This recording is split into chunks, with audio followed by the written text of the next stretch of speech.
그래서 그런 말씀을 조금 더 들을 수 있는 질문들, 그리고 또 먼저 질문을 준비하신 분들도 계시기 때문에 그런 질문 주시면 좋을 것 같고요. 질문 종합토론 들어가기 전에 이 자리 마련해 주신 한국비평이론학회 회장님께서 오늘 들으시면서 어떤 생각 드셨는지, 그리고 코멘트를 주셔도 좋고 아니면 질문을 주셔도 좋고 좀 말씀을 주시면 좋겠습니다.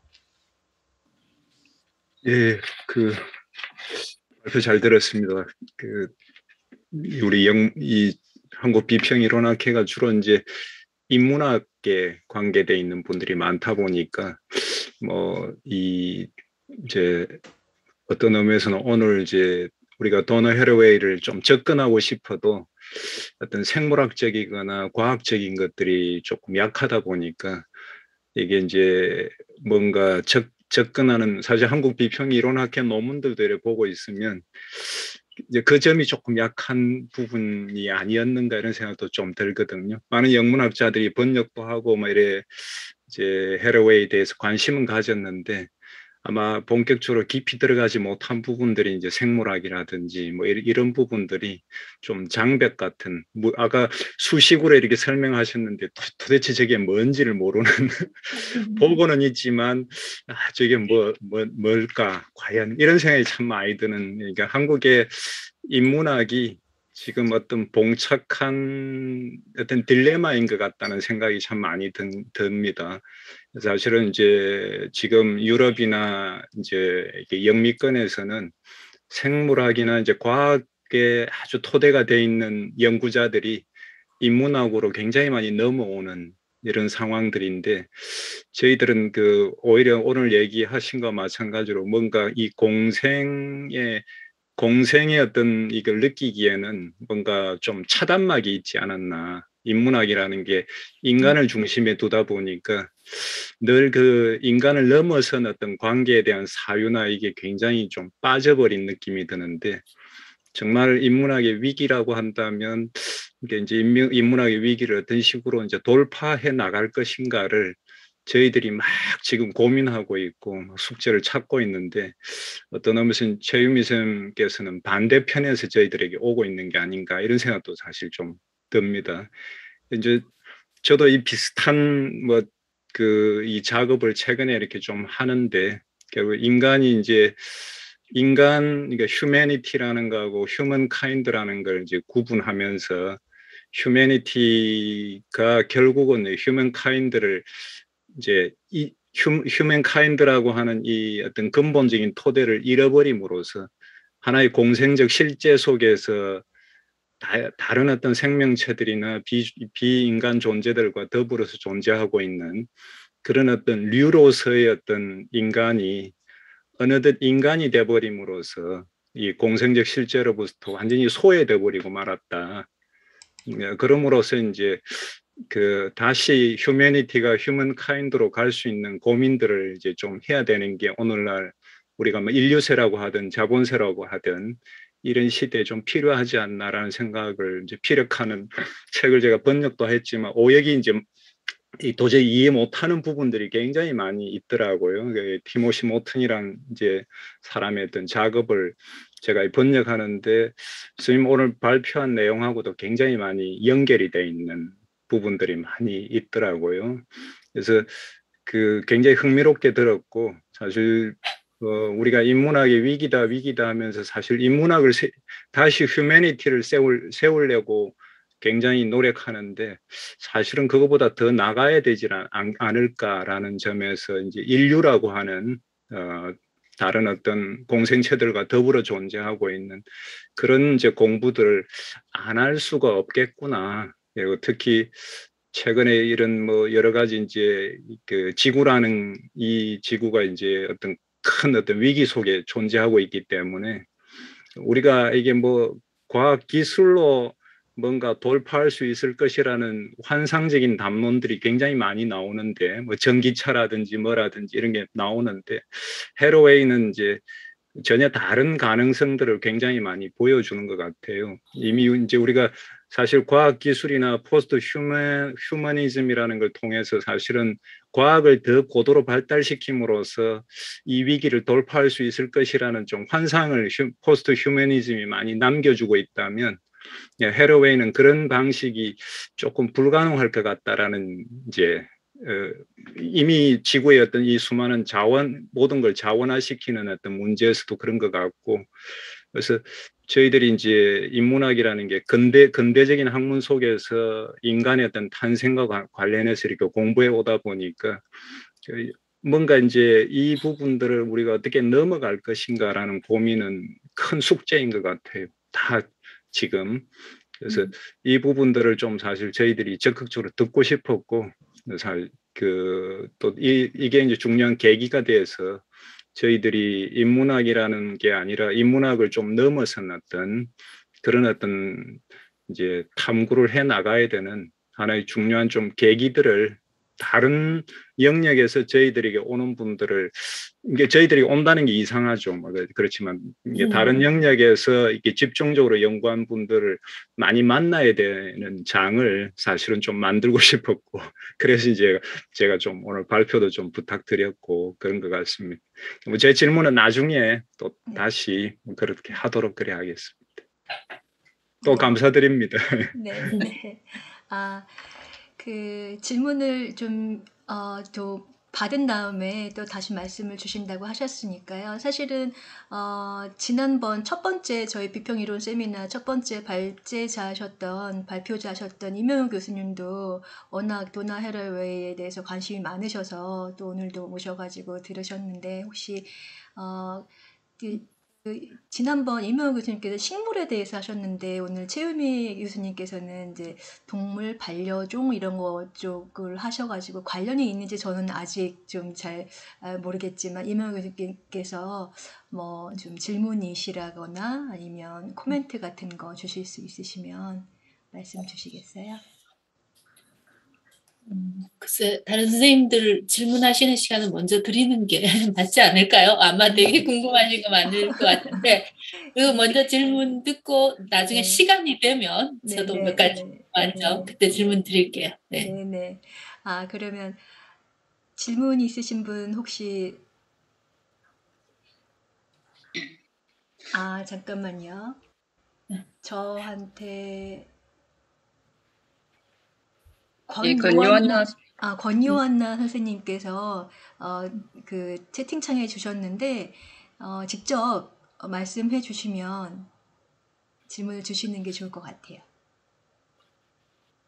네, 안녕하세요. 저는 부산대 영문과 박사 수료생 권요한나라고 합니다. 먼저 이렇게 한국 비평 이론학회를 통해서 최유미 선생님의 강연을 듣게 되어서 반갑고 감사합니다. 제가 드리고 싶은 질문은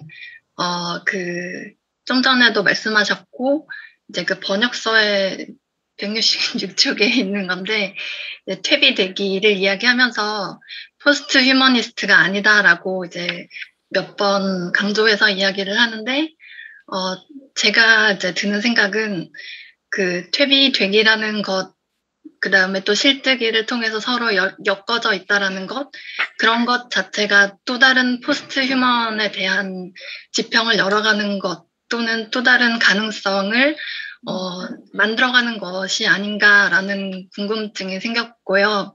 또 두 번째로는 그 해러웨이가 촉수적으로 생각하기를 주장하고 있는데 그 촉수라는 것은 촉수가 닿는 곳까지 이제 사고하는 것이라고 저는 이해를 했습니다.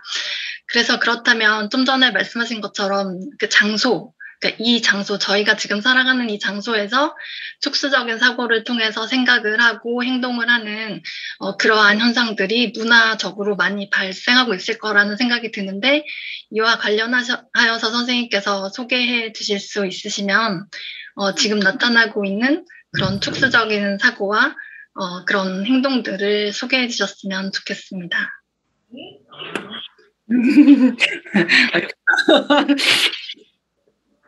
네, 그 해로웨이는 이제 그 사이보그 이게 사이보그라고 하는 것을 어떤 기계 신체라고 이해하는 것에 대해서 아주 질색을 합니다.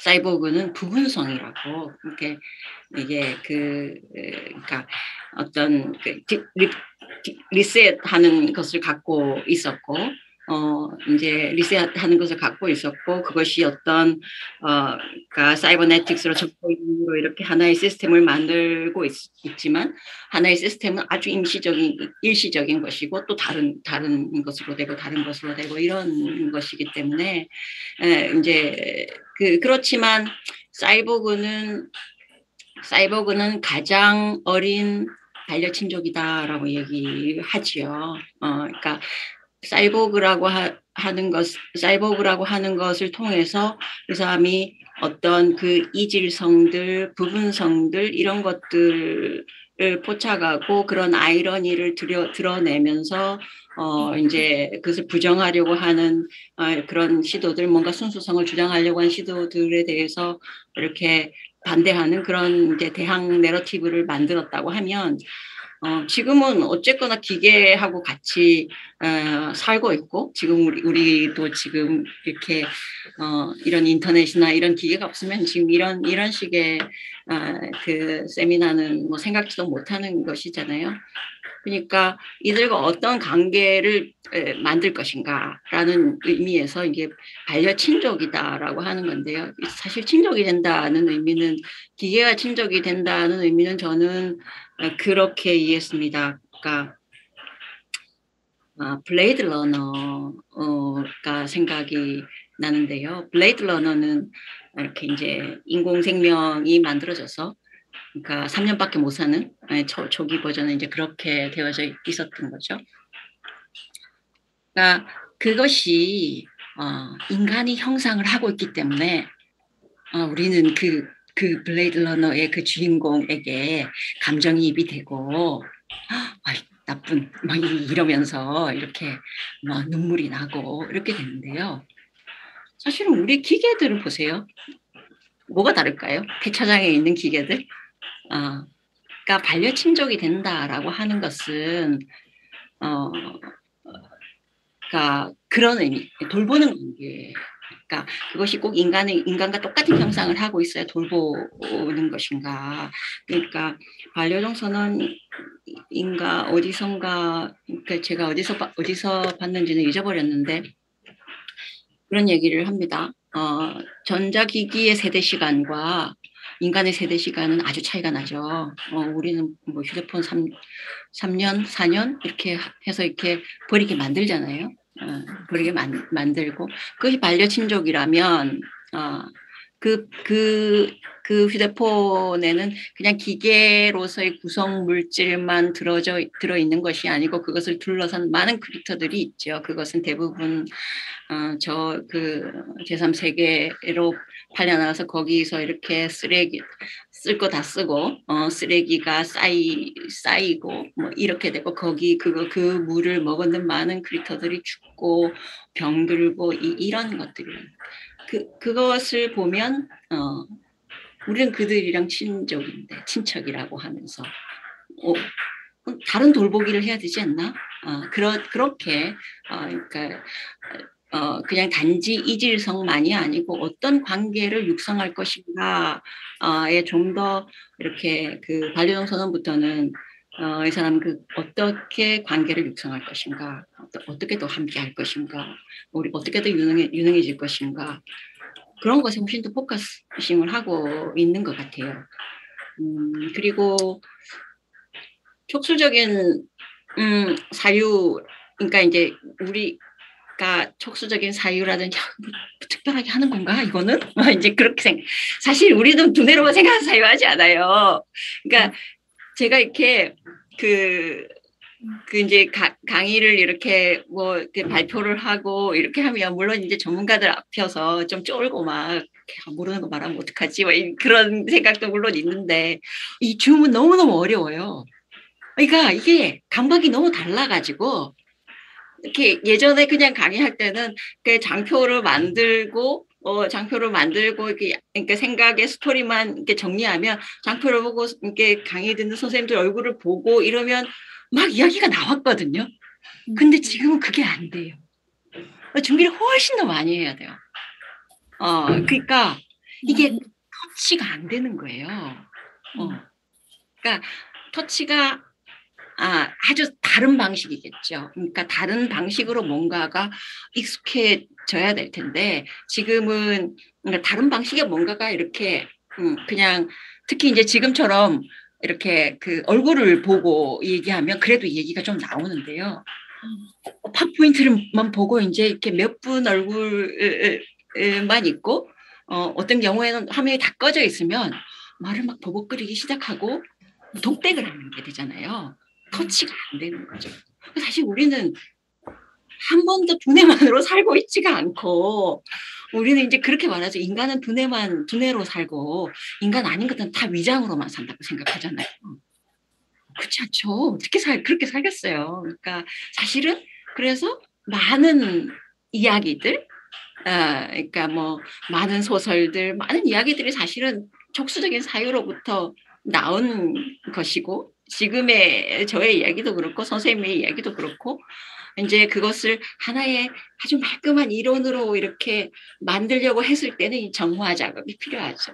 쓸데없는 거 버리고 뭐 이렇게 하면서 탈탈탈 틀어내면서 이제 매끈하게 만드는데 헤로에는 그런 거 하지 말라고. 그런 거 하지 말라고. 너무 쓸데없는데 시간을 낭비한다고. 이제 그런 얘기를 그래서 포스트 휴머니즘의 담론들에 대해서 좀 거리를 두고 있는 것 같아요. 네, 감사합니다. 또 다른 분 질문 있으신 분 말씀 주시면. 네, 최성희 총무님 말씀 주시면. 그 강의 잘 들었습니다. 저 손 드는 걸 해보고 싶어서 손 들어봤어요. 네, 저는 이제 헤로웨이는 이제 데리다 제가 관심을 가지고 할 때부터 계속 데리다와 함께 언급이 되더라고요. 동물과 관련해서. 그래서 계속 이제 보려고 했는데 왠지 좀 접근하기 힘든 뭔가가 있었던 것 같아요. 그러니까 아마 그게 헤로웨이가 데리다에 대해서 비판한 게 항상 먼저 나왔기 때문에 이제 좀 그렇게 했던 것 같고, 그런데 이제 이번 계기로 선생님 강연 듣고 이렇게 하면서 훨씬 더 헤로웨이의 사상에 더 가깝게 접근한 것 같아서 저는 너무 좋습니다. 네. 그리고 이제 선생님 쓰신 그 헤로웨이 공산의 자유 이 책이 너무 잘 정리되어 있고 잘 읽혀서 저는 이제 매번 감탄하면서 읽었었거든요. 그래서 이제 이공계 출신이신 걸로 아는데 어떻게 이렇게 글을 잘 쓰셨을까? 되게 좀 신기하게 느껴지기도 했었는데 오늘 이제 강의는 책 내용하고 또 다르게 이공계 출신인 선생님 면모를 여실히 잘 보여주시면서 진행을 하셨던 것 같습니다. 네, 그리고 이제 아마 그 트러블과 함께 하기 하면서 킹과 카인드 이렇게 나오는데 그게 제가 보기에는 아마 햄릿의 대사에서 가져온 게 아닌가 하고, 네, 맞습니다. 네. 그래서 이제 거기서 카인드가 아마 그 옛날에는 그 부모 자식 관계를 일컫는 말이어서 자식이라고 번역이 되기도 했던 걸로 아는데, 그리고 이제 그 트러블과 함께 하기라는 그 말 메시지가 되게 강력한 것 같거든요. 강력하다고요. 트러블과 함께 하기라는 메시지 자체가 아주 강력하고 뒤에 이제 강연하시면서 카밀 공동체 그 부분 빠뜨리셨는데 제가 이제 그 부분 읽으면서 좀 이게 띵한 그런 면이 있었고 제가 이제 그 소설을 읽어보지 않았기 때문에 조금 더 듣고 싶은 그런 면이 있었습니다. 그리고 다른 하나 질문도 있는데 그건 조금 이따 하기를 하고 카밀 공동체와 관련해서 얘기를 해주시면 아까 나왔던 촉수로 생각하기, 투적으로 생각하기 그런 부분과 연결되지 않을까 싶습니다. 네, 이게 카밀 공동체가 제 책은 정말 제 자의식이 자극되는 제가 처음 책이라고는 처음 이렇게 써본 책입니다. 그래서요. 그래서 그렇습니까? 정말 제가 아는 만큼 이렇게 썼고요. 지금은 부끄러운 페이지가 너무 많아가지고. 네, 아니 정말 재밌게 읽었습니다. 그 가밀 이야기는 이제 그러니까 처음에 이제 그 어떤 지금 같은 상태이죠. 이제 헤로에는 언제나 전면적인 파괴라든지 뭐 전면적인 뭐 그런 거는 없다라고 생각하니까 이런 파괴가 있으면 어디선가는 그것을 복구하려고 하는 그것을 다시 뭔가를 만들려고 하는 그런 그 응답적인 노력들이 있고 그런 게 이제 하나 가밀 이야기라고 하는 것이고 거기에서 이제 그 유전자를 그 유전자 변형을 통해서 왕나비의 그 유전자를 이제 그 인간에게 이식을 해서 이렇게 무슨 인간이 날개가 달린다니 그런 얘기가 아니고 그러니까 왕나비 같은 감각성을 가지는 거예요. 그러니까 밀키위드를 먹을 수 있고 또 그것과 살고 있는 그 곤충이나 뭐 이런 것들과 이렇게 그 왕나비가 가지는 비슷한 관계들을 감각할 수 있게 그래야 그들을 돌볼 수 있으니까. 근데 이제 가밀 얘기를 하면 친척 만들기를 얘기하면 하나같이 하시는 얘기가 헤로의 친척 말기엔 너무 공상적이라고 무슨 어떻게 유전자를 이식하고 그렇게 뭐 목적지근하게 그렇게 해야 친척이 되냐고 그렇게 얘기하시는데요. 공상적이라고 생각하는 이유는 그것이 과학적으로 가능하지 않다라고 아주 먼 미래나 가능할 일이다 이렇게 생각하시는 거죠. 근데 그런 일 우리가 지금 하고 있어요. 앙코 마우스 인간의 암 유전자를 처음부터 이식해서 그걸로 태어나는 그래서 암 유전자가 있는지 없는지 검사해서 죽이고 하는 그거 하고 있죠. 뭐 대부분의 식물들은 유전자 변형을 통해서 나오죠. 과학적으로 전혀 불가능한 일이 아닙니다. 다른 점이 있다면 그것을 인간에게 했느냐? 인간의 편리를 위해서 다른 크리처들에게 했느냐? 아니면 그들을 돌보기 위해서 인간이 바뀌느냐? 왜 하나는 되고 하나는 안 된다고 생각하는지 그 질문을 다시 공상적인 것이 아니라 공상적이라고 생각하는 그 전제가 무엇인지 그것을 생각해 봐야 되지 않을까라는 생각이 들고 이제 가밀을 위해서 이 사람들이 이제 처음에 공생하는 동물들을 이주성으로 잡았잖아요. 그러니까 이주하는 동물들이 사실은 가장 큰 벼락을 맞고 있습니다. 사실은 동물들은 우리는 이제 인간만 어떤 장소를 가지는 거라고 생각하지만 동물들은 그 장소가 파괴되었음에도 불구하고 그것이 본능에 새겨져 있어서 그 장소를 가는 게 아니고요. 우리가 고향을 찾아가고 명절 되면 고향을 찾아가고 뭐 지금 이런 시대에도 그런 거를 계속하는 것은 그것이 의미화된 장소이기 때문이거든요. 그것은 비인간 크리처들에게도 마찬가지인 거예요. 그래서 그 장소가 파괴되어도 그 루트, 그 4세대에 걸쳐서 이렇게 이동을 하는 거죠. 이동을 하는데 그 사이에 거기에는 뭐 플랜테이션 때문에 뭐 이렇게 제초제, 그러니까 그 왕나비가 먹는 밀키위드는 잡초예요, 사실은 잡초. 그래서 그런 그 플랜테이션으로 이렇게 제초제가 이제 잡초를 다 사라지게 해서 먹을 게 없고, 그러니까 이렇게 그 이동 중에 다 죽어버리는 그런 거. 개체수의 국가는 대부분 그렇게 나타나거든요. 그러니까 촉수라고 하는 것은 내가 사는 지역, 그러니까 그런 얘기가 나오잖아요. 아무도 모든 곳에 살지 않는다. 누군가는 여기에 산다. 그렇지만 여행한다. 여행한다. 거기에만 붙박혀 사는 것이 아니고 여행하죠. 여행하고 갔다가 다시 또 고향으로 돌아오고, 왜냐하면 의미화된 장소들이 많으니까 그렇게 돌아오고 귀환하고, 갔다가 귀환하고 다시 또 나갔다가 귀환하고, 그런 것들을 하는 거. 그런 것들이 이렇게 그 촉수적인 사유라고 하는 것과 연결시켜서 얘기하실 수 있을 것 같아요. 이해하실 수 있을 것 같아요. 특히 그런 감각성, 왕나비의 감각성을 감각하고 이해하고 인식하기 위해서 인간의 유전자를 변형을 거쳐서 밀키위드라고 하는 인간이 먹으면 무지하게 쓰대요.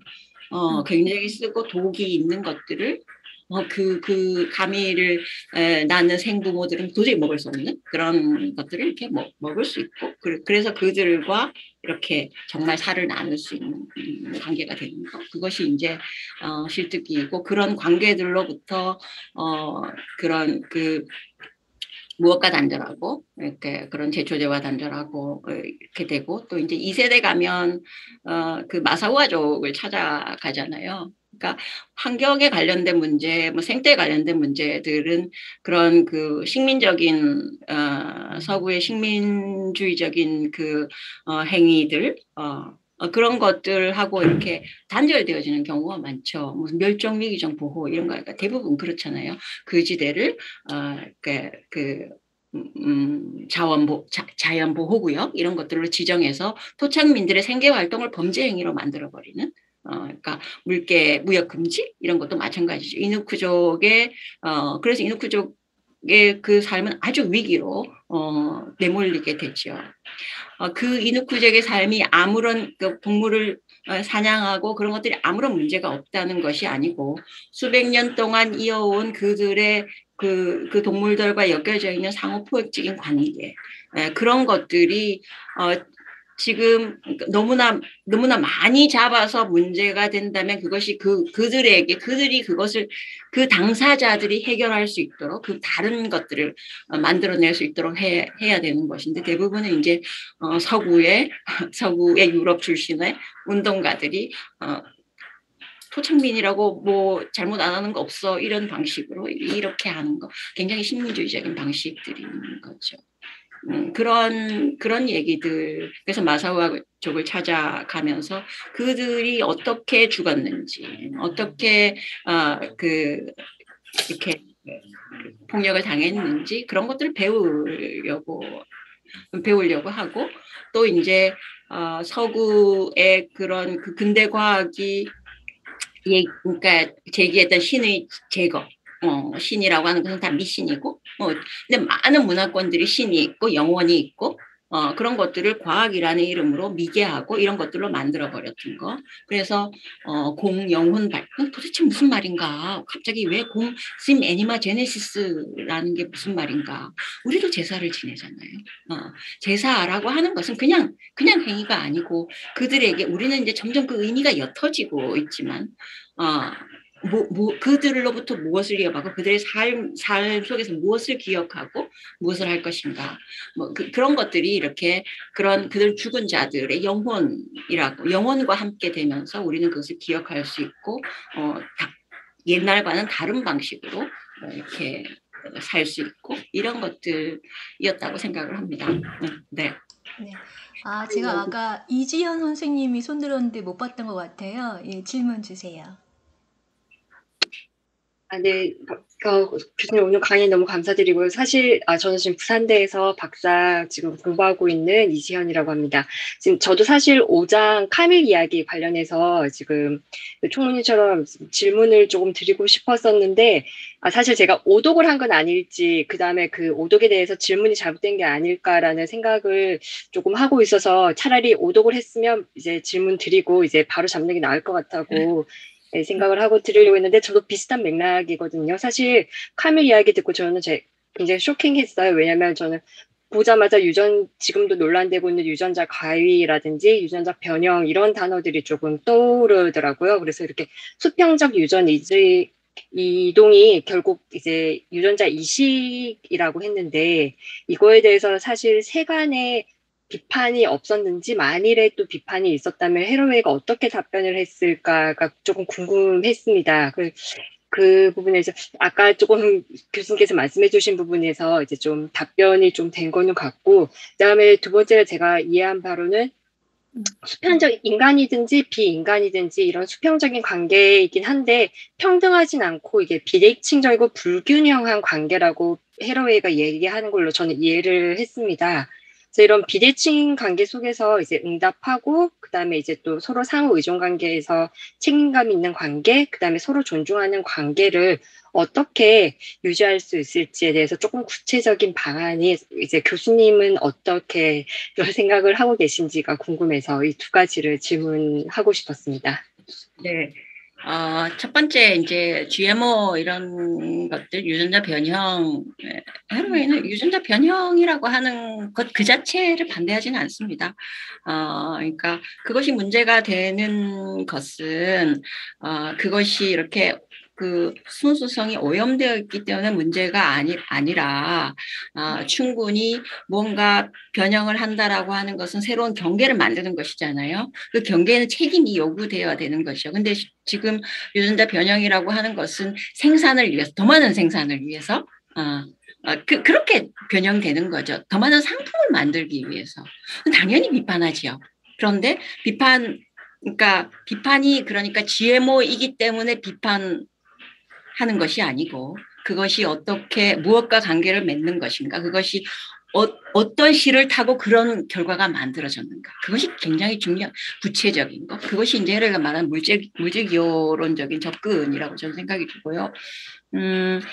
또 이제 그 두 번째는 첫 번째 집 까먹어버렸어요.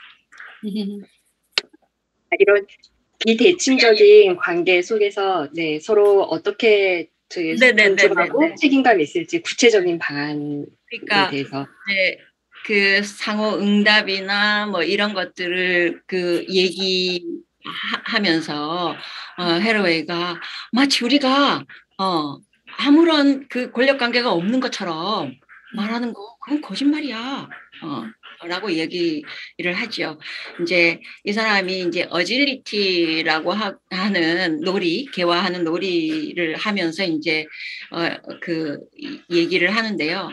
놀이라는 거, 그러니까 사실 일이라고 하는 것은 밭은 인간보다 소가 힘이 세니까 훨씬 더 잘 갈고 저기 그 양몰이 하는 거는 그 목축견이 훨씬 더 잘하고 잘 달리니까 잘하지만 어쨌거나 인간이 사용하고, 그죠? 인간이 사용하고 있잖아요. 인간이 사용하고 그들은 그러니까 그런 불임 사역을 사실은 당하고 있는 거죠. 그것이 무슨 아무런 정말 상호 호혜적인 관계라고 그거 사기지, 그렇게 말하는 건 사기다라고 얘기를 합니다. 그렇지만 그 관계, 그렇기 때문에 그것은 무구한 관계는 아닌 거예요. 그러니까 우리가 무언가를 죽여서 먹지 않을 방법이 없는 것처럼 무엇과 함께 그 일하는 방식은 필요하죠. 근데 사실 지금은 이제 그런 것들이 동물과 함께 했던 것들이 다 기계로 대체되고 동물은 먹는 거 아니면은 감정 노동자 이렇게밖에 지금 안 되고 있잖아요. 그러니까 그렇게 변한 상황들에서 우리는 여태까지 그렇게 그들과 관계를 맺어와서 개들이 인간 없이는 살 수 없게 만들어 놓고 소들은 이렇게 그 축사가 없으면, 연물이 없으면 뭐 이렇게 소들이 뭘 잡아서 뭐 이렇게 풀만 뜯어먹고 못 살때 겨울은 풀이 없잖아요. 그렇게 만들어 놓고 이제는 밭을 안 간다고 그들에 대한 책임을 지지 않는다라는 배신이죠. 여태까지 그들이 몸대주고 했던 것들에 대한 거죠. 그래서 그것에 대한 책임을 진다라고 하는, 그들에게 응답한다라고 하는 것은 그렇게 상호 포획적으로 되어져 있는 관계들에서 구체적으로 그들을 어떻게 돌볼 것인가를 보는 생각하는 거, 그것이죠. 그렇지만 그것은 언제나 늘 완벽한 해결책이란 있을 수가 없고 어떤 방식으로든지 이렇게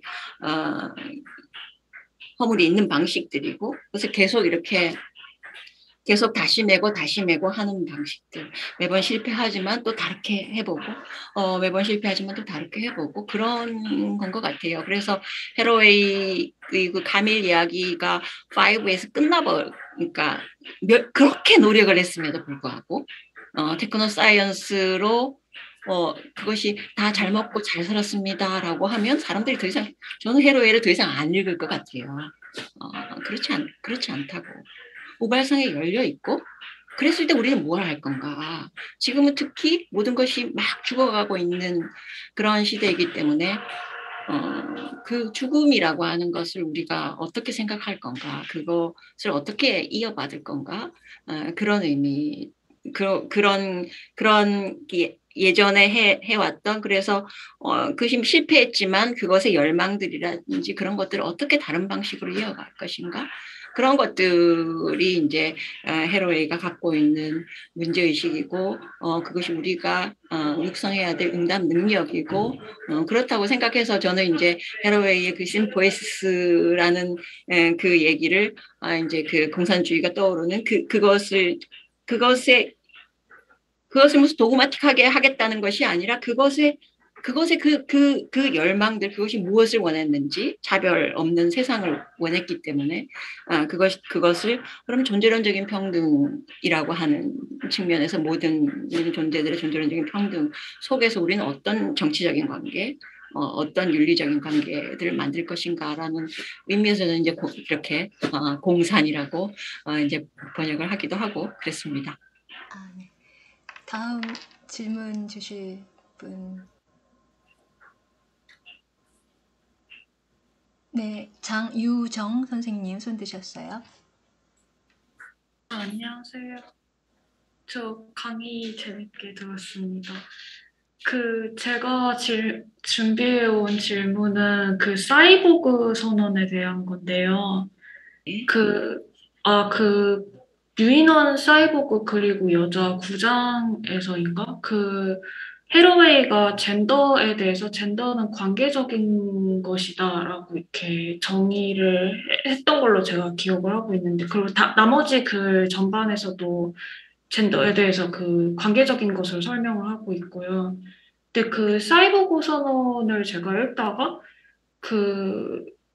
사이보그는 포스트 젠더 세계의 피조물이다 이런 식으로 이렇게 표현을 하고, 그리고 이 사이보그 선언이란 글에 대해서도 젠더 없는 세계의 유토피아적 전통을 따른다 이런 식으로 표현을 해가지고, 그래서 해로웨이는 먼저 앞서서 젠더를 새롭게 재정의했음에도 결국에 우리는 젠더라는 체계를 이렇게 포기하고 그것과 단절을 선언하고 나아가야 된다고 이야기하는 것인지, 약간 그 사이의 연결 지점을 제가 잘 찾지 못해가지고 질문 드리려고 왔습니다. 그러니까 젠더는 사회적으로 구성되어져 있는 것이 있잖아요. 그러니까 젠더 그래서 그러니까 그것은 생물학적인 것이 아니라 사회적으로 구성되어져 있는 것이고 여성다움, 남성다움 이런 것들이고 이제 포스트 젠더의 피조물이다라고 하는 것은 기계와 유기체의 결합의 사이보그에서 이제 성이 있을 일이 없으니까 그러니까 포스트 젠더의 피조물이다라고 말했고 페미니즘이 여성다움이라고 하는 거, 여성다움이 강제하는 여성에 대한 여성다움이 강제하는 것을 하는 것에 늘 저항하고 그것에 아니오라는 목소리를 냈던 것처럼 사이보그는 그런 이야기, 그러니까 그런 포스트 젠더 없는 그런 사회의 피조물이다라고 그런 전통을 따른다라고 얘기하는 거죠. 가령 시간의 경계에 선 여자들이라고 하는 마지피어 씨의 소설, 그것도 이제 페미니스트 유토피아를 얘기하고 있잖아요. 거기에 있는 나오는 사람들은 처음에 그러니까 코니가 이 사람이 여잔가 남자인가 잘 몰랐어요. 그런 우리가 여성다움, 남성다움이라고 하는 그런 사회적으로 구성되어져 있는 그런 것들하고는 아주 다른 손도 많이 거칠고 그러니까 그랬단 말이죠. 그러니까 그런 것들이 어떤 규범으로 작동하는 거 그런 것이 없는 세계 그것은 모든 페미니스트들이 지향하는 바고 추구하는 바이지요. 예. 답이 됐을까요? 감사합니다. 네. 지금 최은미 선생님 많이 지치실 텐데 저희 30분까지여서 혹시 한번 안 지쳤습니다. 질문 좀 더 주실 분 혹시 이명호 교수님 질문 주시죠. 선생님 오늘 정말 많이 잘 몰랐던 부분 새롭게 많이 알게 돼가지고 또한 흐릿하게만 이렇게 짐작했던 것들이 좀 명료하게 오늘 선생님 강의 들으면서 많이 밝혀졌던 것 같아요. 그러면서 여전히 이제 남아있던 궁금증 하나를 좀 질문을 이 기회에 드리고 싶은데 처음에 이제 강의를 하시면서 물질 기호론 이렇게 얘기를 하셨는데 이제 설명하시는 것을 들으면 이제 물질이라고 하는 것이 하나의 신체로서 이제 존재하는 부분이고, 그 다음에 이제 기호론이라고 얘기했을 때 부분이 이제 물질들이 이제 관계에 의해서 서로 이제 물질성을 획득한다. 뭐 이런 의미로 이렇게 좀 이해를 했던 것 같아요. 근데 이제 사실 기호론 이러면 우리가 이제 인문학 안에서는 구조주의 기호학에서부터 이제 탈구조주의로 쭉 이어지는 기호라고 하는 것이 서로의 관계에 의해서 차이에 의해서 의미가 발생되는 거다. 그리고 그것이 나중에 이제 갔을 때 담론 구성주의 논의로 이어지면서 기호작용에 의해서 의미가 생산이 되는 거고 그 의미의 생산이라는 것이 하나의 권력적 작용을 하는 거다라는 쪽으로 쭉 이어져 있는 구조주의에서 후기 구조주의로 이어지는 그 이제 흐름들을 이제 당연히 생각할 수밖에 없는데 궁금한 지점은 뭐냐 하면 다른 어떤 그래서 헤러웨이가 자연문화 연속체라는 이 개념도 이제 사용을 하는데 그거는 자연적인 것과 문화적인 것이 단절되어 있는 것이 아니라 그리고 서로 연속을 이루어 있고 서로 얽혀 있다라는 것을 그런 걸 얘기하기 위해서 쓴 개념인 것 같아요. 근데 이제 물질 기호론이라는 것의 의미도 물질적인 것과 기호적인 것을 흔히 이제 나누는 것이 이제 구조주의론이 리얼리티라는 것과 그다음에 기호 구성이라는 것은 다른 층위로 이렇게 만들어내잖아요. 그러는데 그게 자연문화 연속체라는 말이 그 어떤 그 단절을 떼내면서 오히려 이제 연결시켜 버려서 자연적인 것과 문화적인 것을 다시 재결합하는 그런 방식이었. 다시 결합이라는 말보다는 연결시켜버리는 그런 거였다면 여기서 물질 기호론이라고 하는 것도 물질적인 것과 기호론이라고 하는 것을 다시 연결시켜버리는 그 사유를 하는 건지 이 헤러웨이한테 그렇지 않고 물질적인 것이 작동하는 방식이 기호적으로 작동한다. 기호적이라는 의미는 관계적으로 작동한다는 의미 그걸 얘기하는 것인지 좀 궁금해서 그 질문을 먼저 좀 불다른 것 같아요. 일단 이 사람은 그러니까 이제 그 소시류의 언어학이 이렇게 분리되어져 있잖아요. 그러니까 그런 그러니까 뭐 지시라든지 그 발화자의 의도라든지 그 관계없는 관계들 그것이 이제 의미를 만들어낸다라고 하는 거죠. 거기에서 물질은 그 물질성은 떨어져 있는 거잖아요. 그냥 관계들만 있는 거죠. 그런데 헤러웨이는 그때 그 반려동 선언에서 이제 그 스피시스라는 말을 얘기하면서 이 가톨릭과 그 개신교를 비교를 합니다. 가톨릭은 이제 주의 몸 이렇게 하면서 이렇게 그 뻥튀기 같은 거 이렇게 해가지고 하고 이제 또 포도주도 이렇게 하죠. 그런데 자기가 어렸을 때 그거를 이렇게 그 영성체를 했을 때 나는 예수의 몸을 먹었다 막 이제 그랬다는 거야. 한 번도 자기에게는 그것이 분리되어 본 적이 없다고. 그것은 그 자체로 그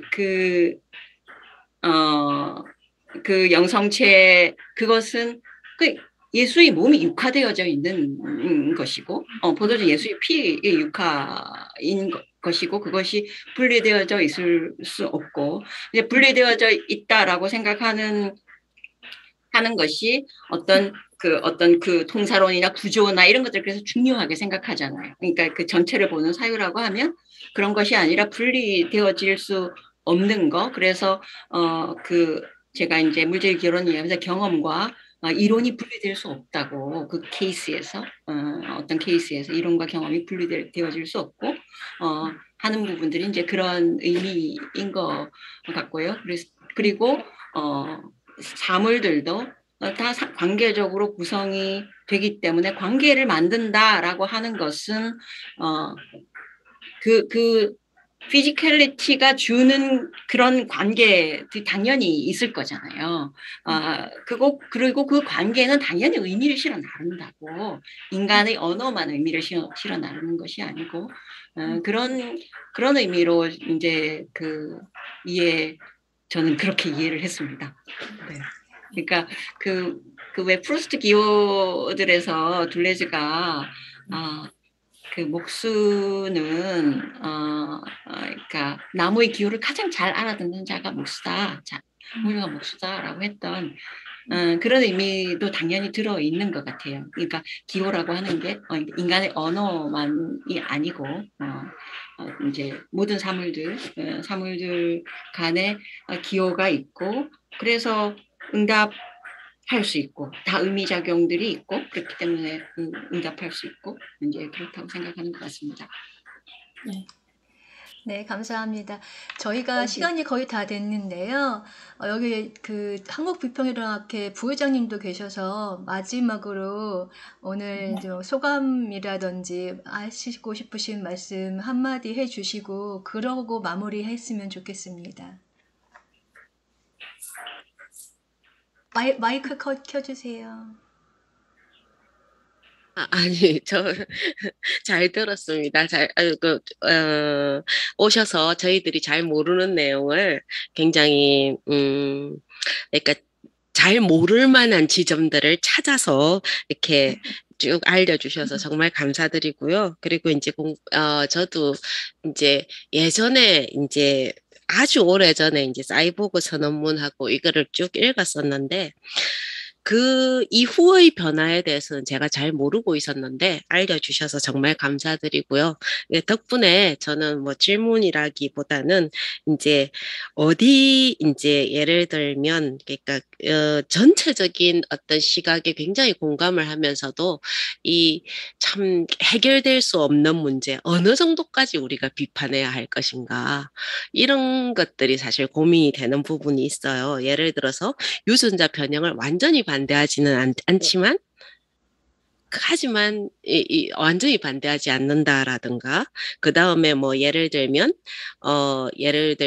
생태계를 막 파괴하는 어떤 침략종 이런 것들이 있을 때 뭐 이런 것들은 그런 것들은 제거하는 것에 완전히 또 반대하지 않는다라고 이제 얘기를 한다든가, 뭐, 이제 그 다음에 뭐, 호모라는 개념에서 휴무스나 뭐, 컴포스트 이런 것들로 이제 이동을 하면서, 그게 이제 호모가 가지고 있는 어떤 이제 어떤 뭐 그런 건 있겠죠. 호모가 꼭 개인주의나 어떤 자족적 인간 이런 거라기보다는 어떤 행위 주체라는 개념을 좀 가지고 있는데 그것을 이제 컴포스트나 이 휴머스로 바꾸어 버렸을 때 우리가 어떤 뭐라고 해야 되죠? 어떤 무슨 변화를 가지고 오기 위해서는 어떤 주체까지는 아니더라도 어떤 행위성 같은 게 좀 전제가 되어야 될 것 같은데 이런 것이 어떻게 실제 정치적 변화하고 연결될 수 있을 것인가 이런 고민들이 좀 많이 생겼던 전체적인 어떤 관점에서는 전혀 이제 전혀 어떤 이의나 이런 것들은 없는데 이런 고민들을 좀 던져주는 이런 문제일 것 같아요. 그 이제 공생이라고 얘기를 하면 언제나 나오는 얘기가 어느 정도까지 우리가 공생할 수 있는가 뭐 이런 고민들을 좀 했었던 것 같습니다. 예, 선생님께서 간단하게 생각을 한번 말씀해 주시면 그러니까 낙태 문제 같은 게 이제 아주 대표적으로 우리가 아주 고민스러운 부분이죠. 낙태를 합법화해야 된다라고 하는 것은 우리가 페미니스트들 과제들인 거죠. 그러니까 과제들인데 그것을 이렇게 개인의 자유, 그러니까 그 태아의 생명과 산모의 생명 둘 중에 어떤 것을 택할 것인가 그런 구도를 구도를 유지한 채 우리가 그래도 성인 여성의 생명이 더 중요해라고 해버리면 그 생각을 해보십시오. 우리가 둘 만나 잘 기르자라고 했던 박정희 시대에 그 많은 여자아이들이 낙태되었다는 사실. 그거 설명 못 하잖아요. 그 생명이 아니기 때문에 그럼 되나? 그거는? 그러면 그거 다 면죄부를 줘야 되나? 이런 문제들인 거죠. 그래서 그러니까 이제 복잡함을 얘기하는 사람들은 굉장히 많이 있는데, 뭐 애나칭도 그렇고, 이렇게 복잡하고, 이제 우리는 복잡함을 얘기하면서도 싸울 수 있어야 된다라고, 얘기하고, 이제 그래서 애나칭 같은 경우에는 인류세라는 말을 쓰지 않고 자기는 그냥 홀로세라고 쓰고 또 라뚜르는 홀로세의 휴먼들과 인류세의 어스바운드가 이렇게 한판 붙어야 된다 막 이렇게 얘기하거든요. 그러니까 그런 마찰들이 막 있는데 헤로웨이는 그러니까 이 사람은 이제 이렇게 장점만 취하는 사람이에요. 장점만 취하는 사람이어서 그렇게 뭔가 싸우는 거 그런 얘기를 합니다. 뭔가 싸움을 하는 거는 자기 싸움을 거부하지 않는다고. 자기는 농구 선수였거든요. 그 경기하고 이기고 하는 게 얼마나 좋은데 자기 싸우는 거 좋아한다고. 그리고 누군가를 비판하고 이런 거 정말 버리기 어려운 습관이라고. 그렇지만 싸움이라고 하는 것은 마치 끝나지 않은 화장실 청소 같다고 그렇게 얘기합니다. 그러니까 우리는 해야 되는데 그것만 아니고 그거 그렇잖아요. 뭐 이렇게 청소하면 또 어질러지고 또 싸움은 해야 되지만 싸움과 더불어 다른 얘기를 같이 해야지 뭔가 우리는 계속 그렇게 해야지 아마 다른 싸움도 계속 할 수 있지 않을까. 그런 거죠. 그러니까 문제인 것 같습니다. 네, 감사합니다. 혹시 최성애 선생님 손 드신 건가요? 네, 이명호 선생님 먼저 손 드신 것 같은데. 이명호 선생님 손 드신 건가요? 네. 손은 안 들었는데 이왕 마이크가 온 김에 마지막에 최미 선생님 얘기 들으면서 이 책뿐만 아니라 다른 여러 책에서 이제 헤로웨이가 어슐라 르귄 얘기를 참 많이 했잖아요.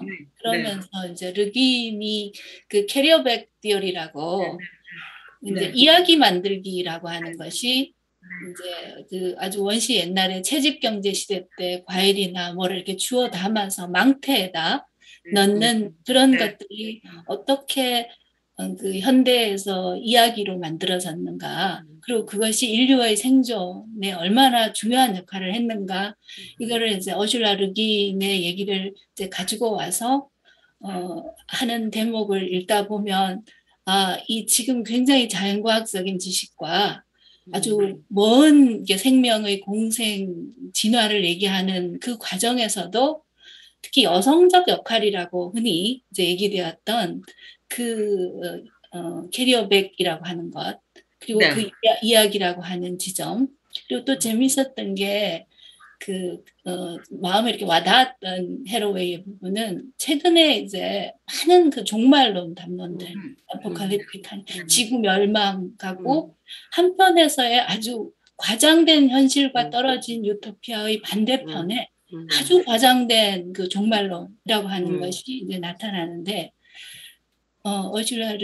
헤로웨이는 자기는 그 점에 있어서는 프래그매티스트적 측면이 있다 그러면서 언제나 그런 멸망과 그런 유토피아가 존재하는 것이 아니라 누군가는 세상이 망해져 나갈 때 끊임없이 그것을 조금씩 복구해 나가는 사람들, 그런 사람들이 있다고 얘기를 하고 그 역할이라고 하는 부분을 강조하는데 그게 정말 르빈이 얘기하는 세상이 망해도 과일을 바구니에 담고 이야기를 또 짜는 그런 게 아닐까 해서 마지막에는 우리한테 굉장히 위로를 주고 다시 한번 이야기라고 하는 지점을 생각해 보게 했던 거 네. 그런 거 되게 인상 깊었고 그래도 우리가 할 일이 있구나 인문학 가르치는 사람한테 그런 지점이 있었다는 것을 좀 덧붙이고 싶었습니다. 네.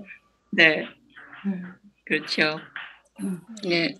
그럼 저도 이어서 비슷한 얘기인데 금방 이제 유명호 선생님도 말씀하셨고 최유미 선생님도 말씀하셨는데 최유미 선생님 특히 뭐 싸움은 끝나지 않는 화장실 청소 같다 이게 아주 적절한 비유가 아닌가라는 생각이 들면서 또 이제 일단 현실에서 우리가 그 공생의 관계를 얘기를 하면서 특히 이제 동물과 관련해서 가장 문제되는 부분이 이제 아까 말씀하셨던 낙태 이런 것도 있겠고 실험실 동물 그리고 이제 아까 이제 정혁 선생님 지적했던 그 자연 침해종 이런 문제들이 좀 심각하게 대두가 되는 것 같거든요. 그래서 이제 그 부분에 대해서 최유미 선생님께서 책에서 적어주셨는데 그 부분 제가 이제 되게 인상 깊게 읽었었고 실험실 동물을 어떻게 대할 건가 하는 부분에서 죽이기에 책임과 윤리가 필요하다 이렇게 말씀하시면서 이제 실험실 동물을 이제 대상으로 볼 것이 아니라 주체로 봐야 된다. 예, 그렇게 말씀하신 거 맞죠? 네, 네. 그렇게 예.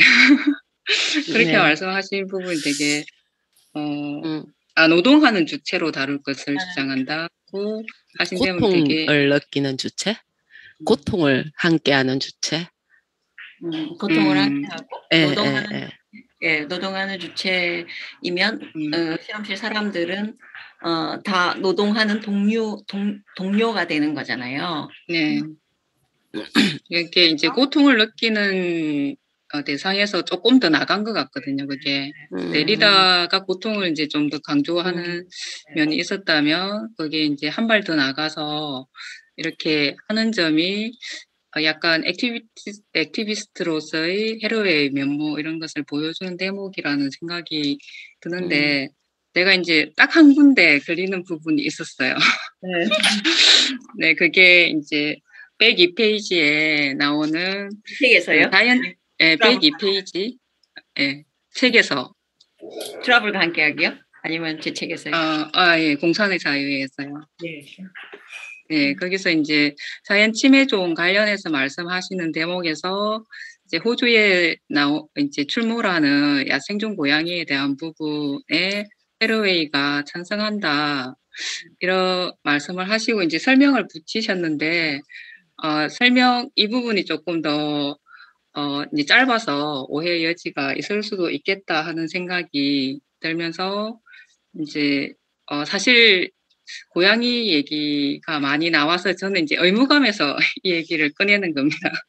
이게 그냥 넘어갔을 때 또 호주와 한국이 다르고 네네. 이렇게 해가지고 호주의 사례가 한국에 들어왔을 때 이게 아주 이제 악용될 수 있는 여지들이 많이 있고 사실상 이제 야생종 고양이의 증가는 또 개와는 다르게 개도 뭐 그런 면이 있지만 고양이 같은 경우 특히나 인간의 개입이 아주 많이 문제가 되는 부분이 있을 것 같거든요. 그래서 인간의 이제 책임이 빠지고 일단 뭐 야생종 고양이와 토종 작은 생물들, 그 고양이들을 잡아먹는 뭐 다람쥐라든가 쥐라든가 이런 생물들과의 관계에서만 이거 바라보고 찬성 반대 이렇게 말했을 때 그 여파가 얼마나 커질지 약간 저는 짐작이 되거든요. 특히나 한국에서 그게 들어왔을 때 아주 네, 위험한 결과를 일으킬 수 있다. 정당화의 논리가 되는 거죠. 지금 괜찮아도 고양이들 뭐 다들 이렇게 고양이들한테 아주 가혹하게 뭐 하고 난리도 아니잖아요. 근데 네. 헤로웨이 헤로웨이는 이제 이제 읽으신 것처럼 그런 그 말을 순화시키는 거, 죽이고 있으면서 죽이기 아닌 것처럼 제거하는 뭐 이렇게 죽이기란 말을 정면으로 쓰고 고양이 죽이기라고 한다면 그것이 주는 선생님이 느끼는 그런 그 어펙트가 있는 거죠. 그래서 그러니까 그렇게 마치 죽어 마땅한 존재로 만드는 것이 아닌 방식으로 우리는 이제 개체수 조절을 해야 되는데 그 트러블가 아니다. 시츄에이티드 날리지에서 그런 얘기를 합니다. 이제 그 페미니스트 인식론을 얘기를 하면서 편들기를 제 책에도 썼는데 우리는 뭔가를 할 때 이것의 정당성 이런 것에 늘 이렇게 목말라 하죠. 그런 게 있으면 얼마나 편합니까? 그런데 그것을 이제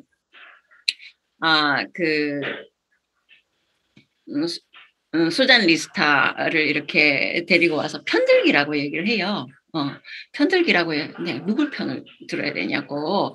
그러니까 이제 종종에서 그 야생 고양이, 그러니까 길고양이 얘기가 나와요. 길고양이 얘기가 나오는데 이제 뭐 그래서 그 고양이가 이제 뭐 오솔인가 뭐에 이제 죽임을 당하죠. 자기가 거두는 이제 마국간에 사는 그 헛간에 사는 고양이가 죽임을 당하고 뭐 이제 그런데 또 그 동네에 이제 고양이들 그런 길고양이들 덕분에 뭐 다른 애들이 얼마나 죽는지 뭐 이런 것들 자기가 이제 조사해 봐야 되겠으나 그렇게 해서 다른 고양이들이 다른 생물들이 죽는다고 내가 내 고양이를 죽일 수 있나? 나 못 죽여요. 이렇게 얘기하는 거예요. 자기가.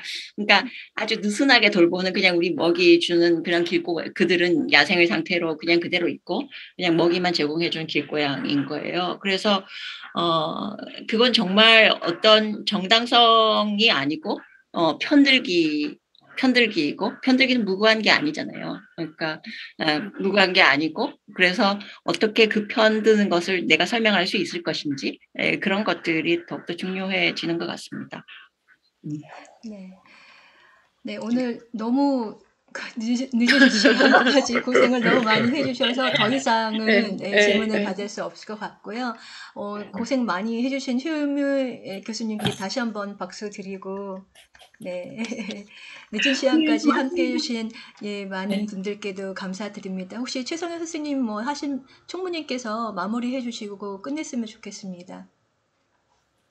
네, 오늘 다른 혹시 한마디 하실 말씀 있으신 분 없으십니까? 네, 그러면 이번 2회 그 비평이론 세미나 하고 다음에 이제 3회차 김영규 선생님께서 세계문화에 관해서 얘기를 해주시겠습니다. 그때도 다 같이 들을 수 있으면 좋겠습니다. 네, 감사합니다. 오늘 수고 많으셨습니다. 감사합니다. 수고하셨습니다. 수고하셨습니다. 네. 잘 들었습니다. 네. 예.